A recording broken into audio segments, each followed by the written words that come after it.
Hey folks, are you partying across the fruited plain here in the United States that we're celebrating? What are we celebrating? Are we celebrating the first black lesbian, James Bond? Are we celebrating the fact that as soon as Joe Biden is announced by the mainstream media, that all of a sudden we have a sudden cure for the coronavirus? That the stock market suddenly rocketing to levels that we've never seen before in a million years? That all of a sudden your grandparents had to die alone, but look at this dance party happening in parks across the country. Again, the illusion that the mainstream media is casting over this current process, which has not been called, ladies and gentlemen. How many states are still left to be certified? The answer is all of them. We're going to have recanvassing. We're going to have recounts. We have lawsuits. We still have the Supreme Court weighing in on this.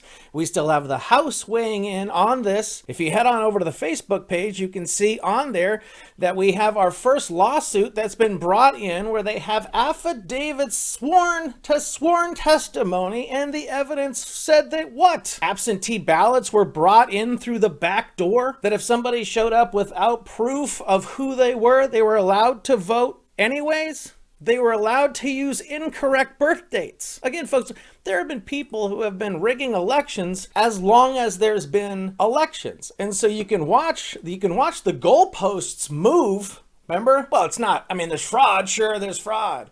But it's not widespread fraud. That was the talking point that came out this weekend. Heck, I heard it from my own folks. But it's not widespread. Sure, there's fraud.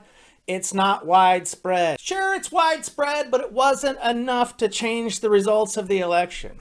Sure, it changed the results of the election, but only in certain places. If you go back to the color revolution in Ukraine, in the playbook that they were using from Norm Eisen, folks, when it came time for them to hold their election, an election that they needed no one to believe in, this is what they did. From my Facebook page, they made sure that people were showing up with their pockets stuffed full of absentee ballots. They made sure that the poll watchers were kicked out of the polling locations.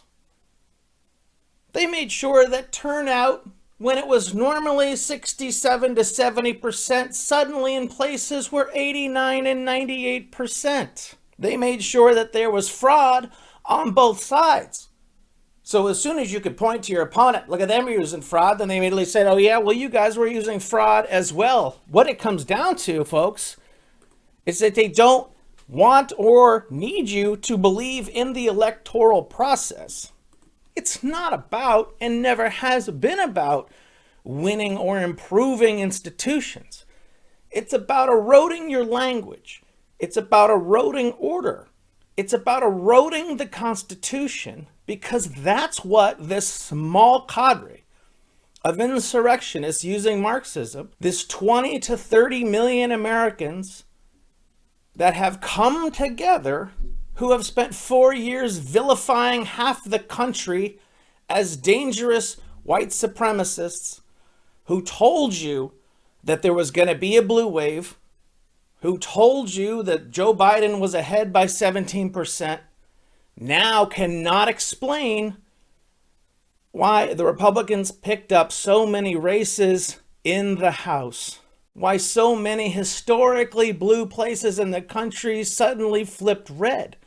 They don't have a way or the means to tell you how it happened. Again, trust the process. There's still going to be recanvassing. There's still going to be the recounting of votes, and nothing has been certified. And they'll come up to a certification process. Look at the same people who are Fox News, CNN, Biden's the winner, Biden's doing this, Biden's doing this. Nobody is calling, nobody is pushing back against, and what everybody should be agreeing to on all sides is let's have a fair election. Let's get eyes on from both parties and watch these ballots being read. Why do we have certain places that didn't have any signature verification? Why in some places do we have people who were born in 1800? Of course, we have the dead people voting. Of course, we have shell companies that were laundering money. Of course, we have people who will do anything in order to be part of this small 20 to 30 million person group here to subvert our liberty, all of our institutions, and the Constitution itself. But that's why the Constitution, in its genius, has these checks and balances. Because, folks, in Ukraine, when they ran the color revolution, not only did they rig the vote and had to do a revote, but all of us around the world watching it saw how they did it. And because we saw how they did it, we know what the data analysis looks like on a rigged election. We know every trick they have and what it looks like in a rigged election. I can guarantee the same processes that they used here in November 2020 was the same process that they ran against Bernie when he lost in the spring. Do you think anything new happened from the spring? Yeah, they rigged it for Bernie, and then the next thing would happen, lockdowns. And as soon as there was a lockdown, well, we have to have mail-in voting. And here comes mail-in voting.